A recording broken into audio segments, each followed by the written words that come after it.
Hello guys, नमस्ते। फेरि पनि म मेरो युट्युब च्यानलमा सबैलाई स्वागत छ। म चाहिँ अहिले काठमाडौँ आएको छु यहाँ हिजो।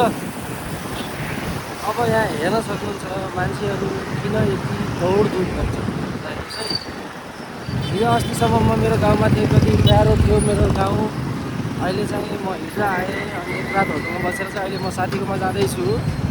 ल यहाँ हेर्नुहोस् है, काठमाडौँ सहर यहाँ त लाग्छ र भने जस्तै काठमाडौँ सहर हेर्नुहोस् हाउ मच पोल्युटेड यार, कति पोल्युटेड हो के। गभर्मेन्टमा अब यो सरकारले नयाँ स्मार्ट सिटी बनाउनु पऱ्यो, विद्युतबाट चल्ने गाडी चलाउनु पऱ्यो, अरू के गरेर प्रदूषण नियन्त्रण हुन्छ त्यो गर्नु पऱ्यो के। सम्माननीय प्रधानमन्त्री बालनज्यू, यस्तो प्रदूषणले त पुरै हाम्रो त के गरेर निम्ताउँछ त हौ। अनि यहाँ आउनुहुन्छ फेरि। अनि एउटा कुरा मैले नबुझेको कुरा, नेपालीहरू किन यति धेरै आत्तिन्छन् भने के, जहाँ पनि अघि झन्डै मेरो साथीले एक्सिडेन्ट गर्यो होइन, जहाँबाट पनि हाल्ने, जहाँ ठाउँ पायो त्यही पेलिदिइहाल्ने, बाइक गाडीवालाले त्यस्तै।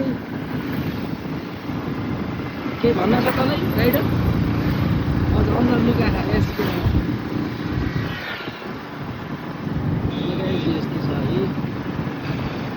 अब त्यो के भयो अरे भन्छ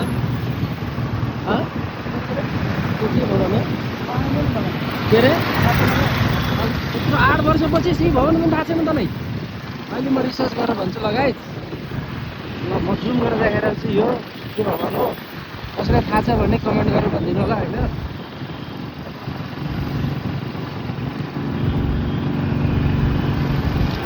स्वयम्भूको दर्शन पनि कसैले देख्नु भएन, अहिलेसम्म आउनु भएन भने चाहिँ मेरो भिडियो मार्फत हेर्न सक्नुहुन्छ, यहाँबाट गइन्छ होइन। अहिले चाहिँ हाल म अब मेरो साथीको कोठा सीताबैलामा जाँदैछु।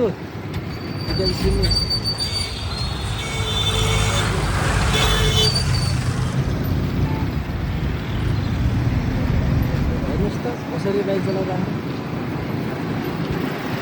डरै छ, जहाँ पनि पेलेकै छ होइन।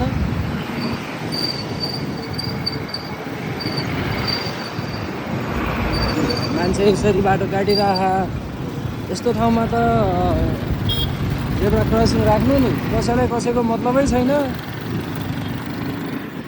त्यही भएर अब अहिले आएको सरकारले चाहिँ सिस्टम चाहिँ डरै बनाउनु पर्ला जस्तो छ यो रुल्स।